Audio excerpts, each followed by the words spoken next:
On enregistre pour les absents.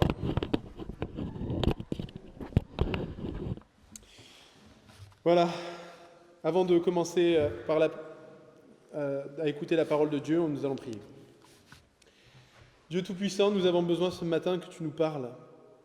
Et nous savons que ce que tu veux nous dire, nous avons besoin de l'entendre, pas seulement dans notre cerveau, mais que nous avons vraiment besoin de l'entendre dans notre être, au plus profond de notre âme.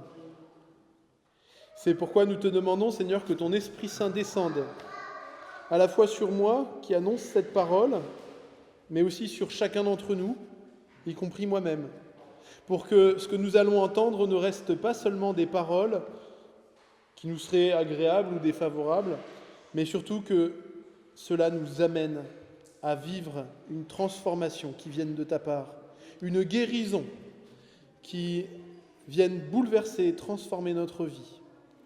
Aide-nous à avancer et à marcher avec toi, à te faire chaque jour un peu plus confiance et à t'aimer toujours davantage.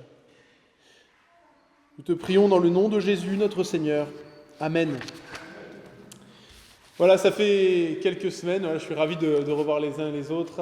Ça fait quelques semaines que lorsque le dimanche, je prêche, nous avançons et sur des questions importantes que nous pouvons, que nous devons même nous poser par rapport à la vie chrétienne et à la foi. Nous avons vu qu'est-ce que la foi et pourquoi avoir la foi. Ensuite, nous avons vu qu'est-ce que l'Église. Il y a 2 semaines, nous avons abordé une nouvelle question, c'était qu'est-ce que la prière ? Et maintenant, nous nous tournons vers une notion très importante. Qu'est-ce que le pardon ? Et comment le donner ? Comment le recevoir ? Et pour cela, nous nous tournons vers la parole de Dieu et nous allons lire ensemble la parole de Jésus. Matthieu chapitre 18, versets 15 à 35. Nous allons lire l'ensemble. Voici ce que dit le Seigneur. Si ton frère a péché contre toi, le contre toi n'est pas dans le texte, mais en tout cas, ça dépend des manuscrits, mais en tout cas, il est dans l'idée que Jésus est en train de donner. Donc, ce n'est pas une erreur de mettre contre toi. Va et reprends-le seul à seul. S'il t'écoute, tu as gagné ton frère. Mais s'il ne t'écoute pas, prends avec toi 1 ou 2 personnes, afin que toute l'affaire se règle sur la déclaration de 2 ou 3 témoins.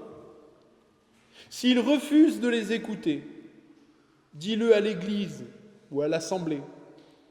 S'il refuse aussi d'écouter l'Église, qu'il soit à tes yeux comme le membre d'un autre peuple ou un collecteur d'impôts, c'est-à-dire quelqu'un qui n'a pas la foi, qui n'est pas avec nous, et un étranger. Je vous le dis en vérité, tout ce que vous lierez sur la terre aura été lié au ciel, tout ce que vous délierez sur la terre aura été délié au ciel. Je vous dis encore que si 2 d'entre vous s'accordent sur la terre pour demander quoi que ce soit, cela leur sera accordé par mon Père céleste. En effet, là où 2 ou 3 sont rassemblés en mon nom, je suis au milieu d'eux. Alors, Pierre s'approcha de Jésus et lui dit : Seigneur, combien de fois dois-je pardonner à mon frère lorsqu'il péchera contre moi ? Est-ce que ça sera jusqu'à 7 fois ? Mais Jésus répondit : je ne te dis pas jusqu'à 7 fois, mais jusqu'à 70 fois 7 fois. C'est pourquoi, ajoute Jésus, le royaume des cieux ressemble à un roi qui voulut régler ses comptes avec ses serviteurs. Quand il se mit à l'œuvre, on lui en amena un qui lui devait 10 000 sacs d'argent.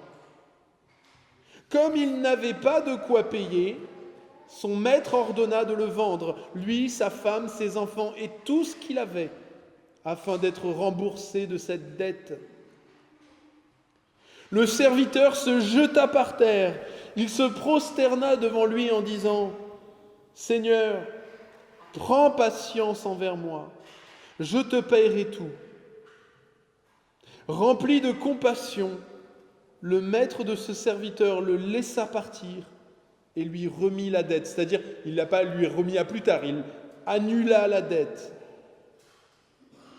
Une fois sorti, ce serviteur rencontra un de ses compagnons qui lui devait 100 pièces d'argent. Il l'attrapa à la gorge et se mit à l'étrangler en lui disant « Paye tout ce que tu me dois ». Son compagnon tomba à ses pieds en le suppliant « Prends patience envers moi et je te payerai ». Mais l'autre ne le voulut pas. Il alla le faire jeter en prison jusqu'à ce qu'il ait payé tout ce qu'il devait. À la vue de ce qui était arrivé, ses compagnons furent profondément attristés et ils allèrent raconter à leur maître tout ce qui s'était passé. Alors, le maître fit appeler ce serviteur et lui dit « Méchant serviteur, je t'avais annulé en entier ta dette parce que tu m'en avais supplié. Est-ce que tu ne devais pas, toi aussi, avoir pitié de ton compagnon comme moi j'ai eu pitié de toi ?» Et le maître, irrité, le livra au bourreau ou au geôlier jusqu'à ce qu'il ait payé tout ce qu'il devait, c'est-à-dire jusqu'à sa mort. C'est ainsi que mon Père céleste vous traitera si chacun de vous ne pardonne pas à son frère de tout son cœur. Voilà jusque-là la parole de Dieu, la parole du Seigneur. Tout a commencé quand Jésus s'est mis à parler de la faute qu'on peut subir, de l'offense qu'on peut recevoir de la part de quelqu'un qu'on aime parfois, de quelqu'un qu'on considère comme un frère. Et cela va déclencher la question de Pierre. Combien de fois dois-je pardonner à mon frère lorsqu'il va pécher, lorsqu'il péchera contre moi ? Et il propose le chiffre de 7. Et Jésus va répondre et il va dire « Eh non, non pas 7, mais à la façon un peu hébraïque, il va dire 70 fois 7 fois. Autrement dit, on ne peut pas compter. C'est illimité. Jésus n'est pas en train de dire qu'on peut pardonner 490 fois, mais qu'à la 491e, là, on a le droit de s'abstenir. Si quelqu'un pense que c'est l'interprétation de ce que Jésus dit, il est à côté de la plaque. Jésus dit, tu ne comptes pas en fait. Parce qu'il n'y a pas moyen de compter 490 fois la même offense faite contre nous. Ce que Jésus pointe du doigt, d'ailleurs avec cette réponse en particulier, c'est notre côté humain qui veut bien faire des efforts, mais dans la limite du raisonnable. On accepterait de faire des choses un peu pour Dieu, mais attention, ne dépassons pas la limite. Comptons bien tous nos sous. C'est notre côté rancunier, implacable, calculateur, qui veut bien pardonner, mais pas n'importe comment, pas de façon massive. Et c'est pourquoi Jésus a donné cette parabole qui est éclairante. Il nous donne l'image parfaite pour expliquer ce qu'est le pardon. Et cette image, c'est l'image de l'absolution, de l'annulation d'une dette. Jésus parle ici d'une dette qu'on peut contracter à l'égard des autres hommes, mais aussi de Dieu. Et là, il parle de quelque chose que nous connaissons, en tout cas tous dans notre vie, même si le concept et le mot nous est parfois étranger, c'est le problème du péché. Le péché, ça renvoie en fait tout simplement au mal que nous commettons ou que nous subissons. Nous sommes parfois victimes du péché quand on nous fait du mal, et nous sommes coupables de péché quand c'est nous qui le faisons. Et ce n'est pas forcément toujours quelque chose, un mal actif. c'est aussi parfois un mal passif, c'est-à-dire s'abstenir de faire ce qui aurait dû être fait. Et ce que Jésus est en train de dire, c'est que les relations entre les êtres humains dans le monde sont ternies, sont abîmées, sont détruites par les effets destructeurs de ce mal que nous commettons. Il n'y a pas de péché, entre guillemets, qui n'ait pas de conséquences. Même les péchés que nous commettons dans l'intimité, à l'abri du regard des autres, ont une conséquence ultimement sur notre âme et finalement se reporteront dans la vie des autres. Et nos mauvaises actions, nos mauvaises pensées, ultimement, ont toujours un coût pour les gens qui nous entourent et pour les autres. Les mauvaises actions, le péché, ça coûte. Ça coûte émotionnellement quand je blesse un frère. Je le blesse physiquement si je le frappe ou si je lui fais causer un accident. Je lui coûte financièrement si je le vole. Et souvent, les coups que nous subissons ou que nous donnons sont souvent un mélange d'un peu tout ça. Ça nous coûte. On nous a enlevé quelque chose de notre joie, de notre paix. On nous a enlevé quelque chose, l'usage d'un bien. On nous a fait du mal. Et Jésus nous dit que c'est comme si on accumulait vis-à-vis des uns et des autres une dette invisible de justice. On a vu ça un peu dimanche dernier, c'est ce que Gérard nous a dit pour ceux qui étaient là. C'est une question de rétribution. Et il est normal et juste, en tout cas dans notre âme et conscience, que nous cherchions la justice. Celui qui nous fait du mal, il doit le payer. En tout cas, on en a envie. Et c'est ce qui fait naître la rancune quand ce mal n'est pas payé. Mais ici, Jésus nous dit que la plus grande dette que nous avons d'un point de vue relationnel, elle l'est d'abord et avant tout envers Dieu. Et le chiffre qu'il donne ici, alors il y en a certains qui se sont amusés à calculer, c'est l'équivalent de 25 000 années d'un salaire annuel d'un ouvrier qualifié de l'époque. Donc autrement dit, quand il dit « t'en fais pas, je vais te rembourser », le roi sait que ça n'arrivera jamais. Il ne sera jamais remboursé. Mais le roi a cette possibilité de faire appliquer sa justice et de condamner celui qui lui a volé ou qui lui a coûté un aussi grand bien. Et là, Jésus nous dit quelque chose de magnifique avec cette parabole. En parlant de Dieu, c'est que Dieu est prêt à entièrement, intégralement, totalement effacer la dette que nous lui devons. C'est-à-dire que Dieu est prêt à dire « Tu as offensé ma gloire, tu as offensé ma majesté, tu m'as désobéi, tu as semé le chaos sur la terre, tu as sali mon nom, mais tout ça, je suis prêt à le prendre sur moi. Je suis prêt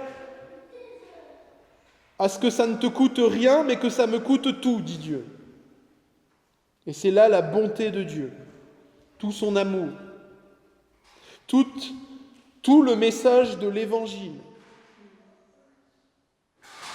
Et le mauvais serviteur repart, pensant être en paix définitivement avec le roi, mais c'est à la suite de ce que Jésus raconte qu'on voit qu'en fait, ça ne s'est pas passé comme ça. Car Jésus nous dit que cet homme, qui pourtant avait été absous d'une dette immense, va agir comme s'il n'avait pas été absous, comme s'il devait toujours rembourser sa dette. Il va s'attaquer à celui qui lui devait une somme importante, mais tellement ridicule par rapport à celle que lui-même devait, qu'il va exiger et être implacable en demandant ici, maintenant, le remboursement. Oui, pour lui-même, il veut la grâce. Mais pour son prochain, qui lui demande grâce, il exige la justice immédiate, sans appel. Et Jésus nous dit, ceux qui sont pardonnés, ceux qui seront ultimement bien pardonnés par Dieu, ce ne sont pas des gens qui vont traiter le roi d'imbécile ou de fou.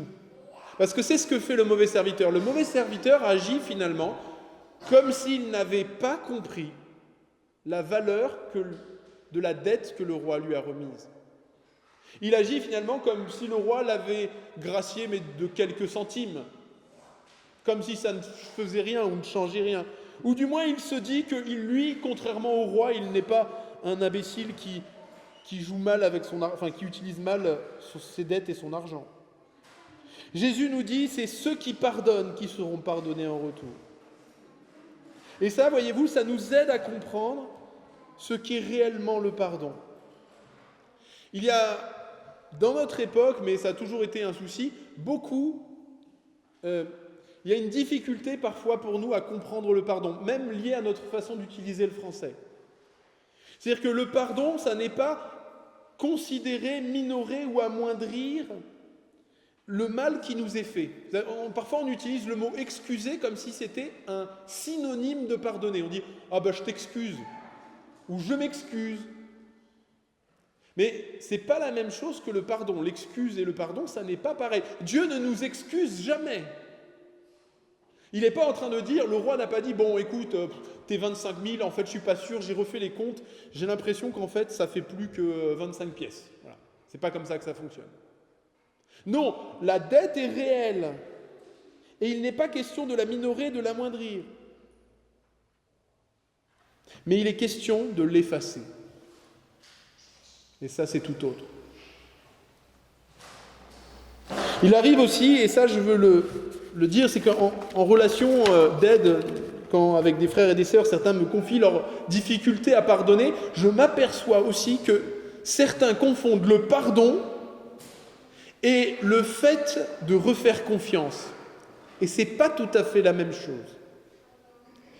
Je croise aussi des chrétiens qui disent, voilà, j'ai été blessé, j'ai été trahi, et je n'arrive pas à refaire confiance comme avant. Et là, ce que Jésus nous dit ici, ça n'est pas que c'est la même chose, faire confiance, refaire confiance et pardonner. La bonne façon de voir si on a pardonné ou pas, c'est est-ce qu'en notre cœur, nous avons abandonné à Dieu cette dette ?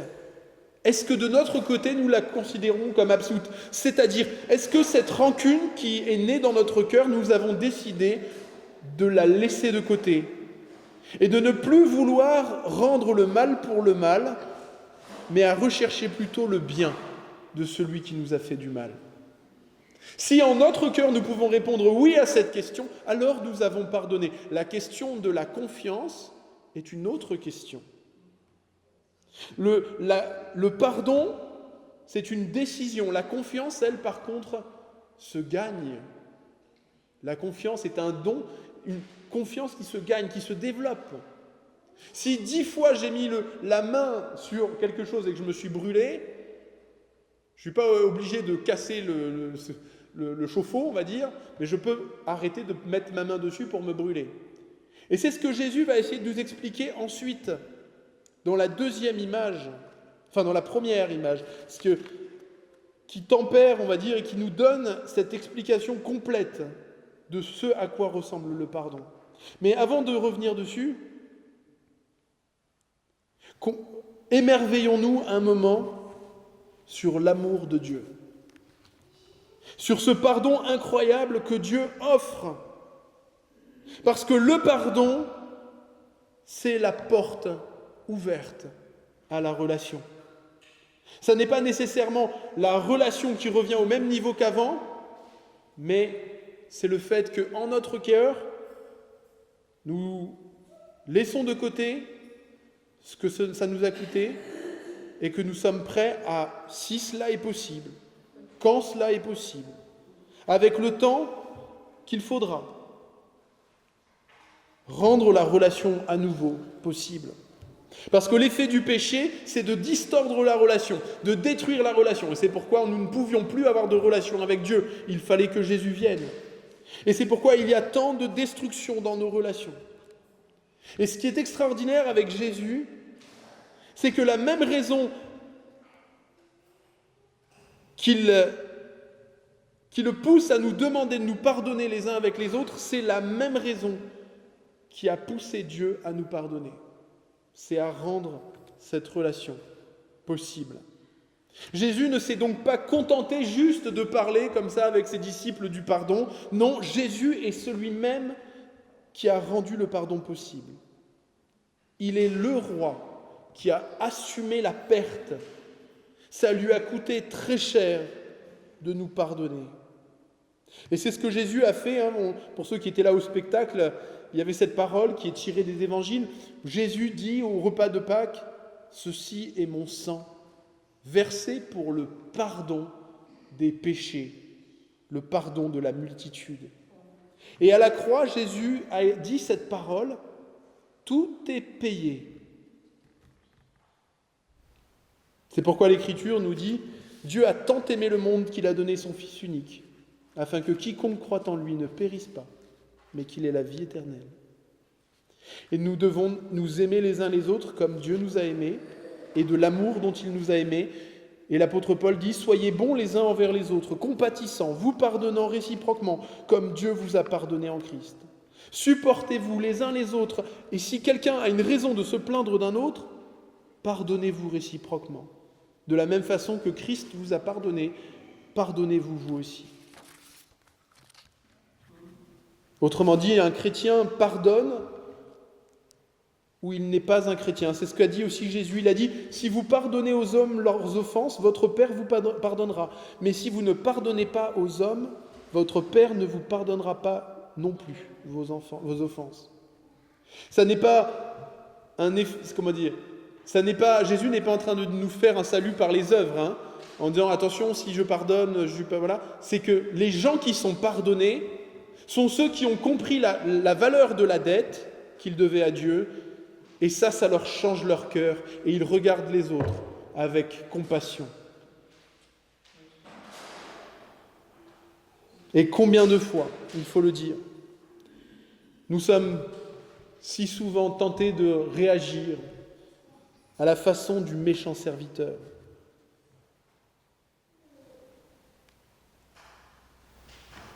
Combien de fois nous ne laissons pas ceux qui veulent revenir à nous revenir en recevant le pardon. Le Seigneur dit aussi quelque chose que nous devons entendre, et c'était dans le premier passage. Jésus ne nous demande pas non plus pour autant de laisser tomber la justice, parce que Dieu lui-même fait une différence entre celui qui se repent, celui qui change de chemin, et celui qui ne le fait pas. Il y a une différence entre celui qui demande pardon ou qui exprime par son attitude son désir d'être pardonné, sa conscience de la faute qu'il a faite, et celui qui s'en fiche complètement. C'est le premier enseignement. Si ton frère a péché contre toi, va et reprends-le seul à seul. S'il t'écoute, tu as gagné ton frère. Cette expression, elle est magnifique. Tu as gagné ton frère. Frères et sœurs, combien de relations autour de nous ont été détruites, abîmées, salies, parce que nous n'avons pas fait ça. Parce que nous sommes allés raconter à un tel, ceci, cela. Nous sommes allés en parler au monde entier que nous avons été blessés par telle personne sans avoir pris notre courage à deux mains pour être allé au bout des choses, pour avoir essayé, comme le Seigneur le fait avec nous, de gagner notre frère ou notre sœur, de lui faire comprendre combien il nous a blessés.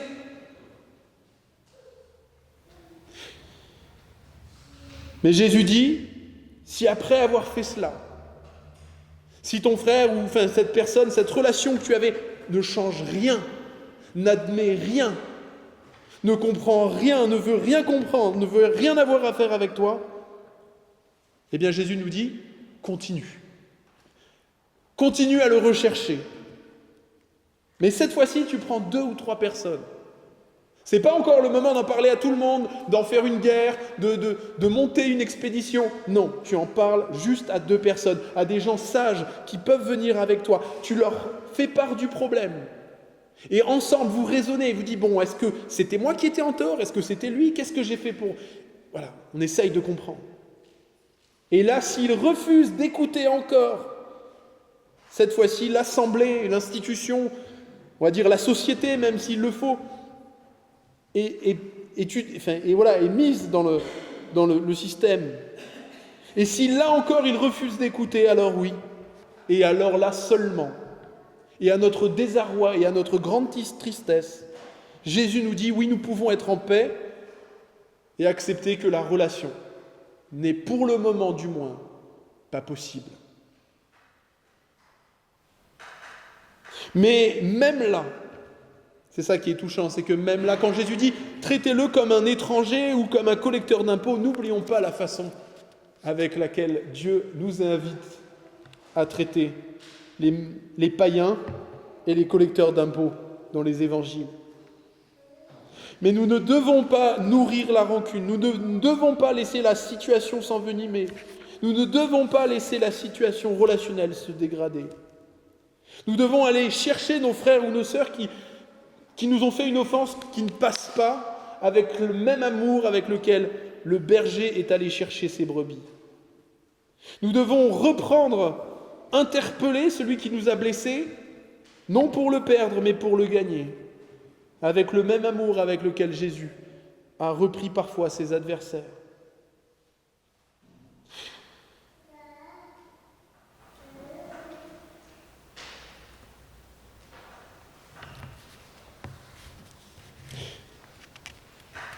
Mais oui, Jésus nous dit aussi que parfois, nous devons prendre de la distance. Que l'Église a aussi l'autorité, dans certaines situations, à éloigner des frères ou des sœurs qui n'ont pas l'air de comprendre ce qu'ils ont fait. Il est normal de le faire pour protéger aussi ceux qui les entourent et pour montrer aussi au monde qu'on ne cautionne pas non plus n'importe quoi. Mais ça n'enlève absolument rien au pardon qui a été donné. C'est simplement pour aussi exprimer et dire qu'un chrétien, c'est à la fois quelqu'un qui pardonne, mais c'est aussi quelqu'un qui sait demander pardon quand il est en tort.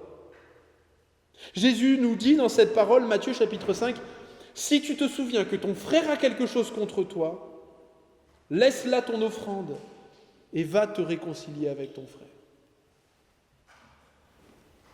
Il y a des gens, et peut-être c'est notre cas, les uns les autres, j'en sais rien, il y a des gens qui collectionnent les problèmes relationnels, et c'est extraordinaire parce qu'à chaque fois qu'on leur en parle, c'est toujours la faute des autres. Je crois que dans toutes les blessures relationnelles qu'il y a, il y en a certainement, c'est le minima, où c'était de notre faute, où c'est notre péché. Il faudrait être quelqu'un sans péché pour que ce n'ait jamais été de notre faute. Eh bien, Dieu nous dit, apprends à repérer ton péché. On est très fort pour voir celui des autres, mais combien il est plus difficile de voir le sien. Alors, comme conclusion, je crois que c'est là où le Seigneur voulait nous emmener ce matin. Si on vous a fait du mal, si vous avez de la rancune dans votre cœur, venez au Seigneur. Le Seigneur sait vraiment toute la profondeur du mal qu'on vous a fait. Il sait tout. Et c'est pourquoi vous pouvez justement tout lui abandonner entre ses mains à lui. Ce n'est pas en gardant la rancune que vous retrouverez la paix.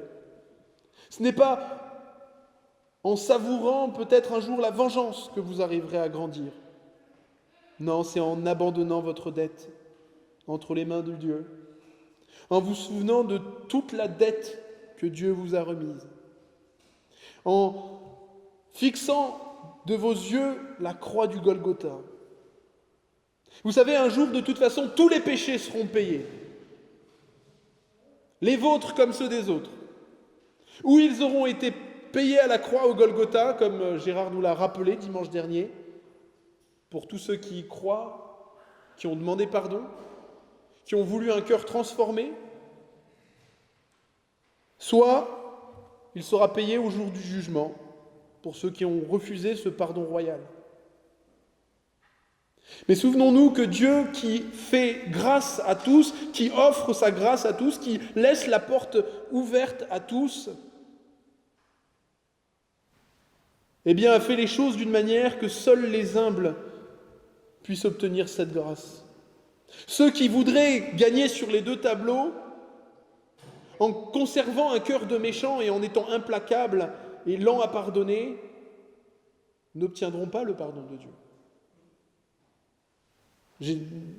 Dieu dit dans Ésaïe, si on fait grâce aux méchants, c'est-à-dire si on fait grâce à celui dont le cœur ne change pas, c'est-à-dire que pas seulement on lui propose le pardon, mais il obtiendrait totalement le pardon alors que son cœur ne change rien du tout, et que la relation serait totalement remise comme si de rien n'était, il n'apprendrait jamais la justice. Il continuerait de se livrer au mal dans le pays de la droiture, et il n'aurait pas d'égard pour la majesté de Dieu. Mais gardons-nous de ne pas pardonner. Recherchons autant que c'est possible à rétablir la paix dans toutes nos relations, à nous réconcilier, soit en demandant en allant chercher notre frère, en lui disant qu'il nous a blessés, soit au contraire en demandant pardon à ceux que nous avons blessés. Comme dit l'apôtre Paul, et je veux conclure juste sur cette parole, si c'est possible, autant que cela dépende de vous, soyez en paix avec tous les hommes. Ne vous vengez pas vous-même, bien-aimés, mais laissez agir la colère, c'est-à-dire la colère de Dieu, car il est écrit « À moi la vengeance, à moi la rétribution, dit l'Éternel ». Romains chapitre 12. Et je vous invite maintenant à la prière.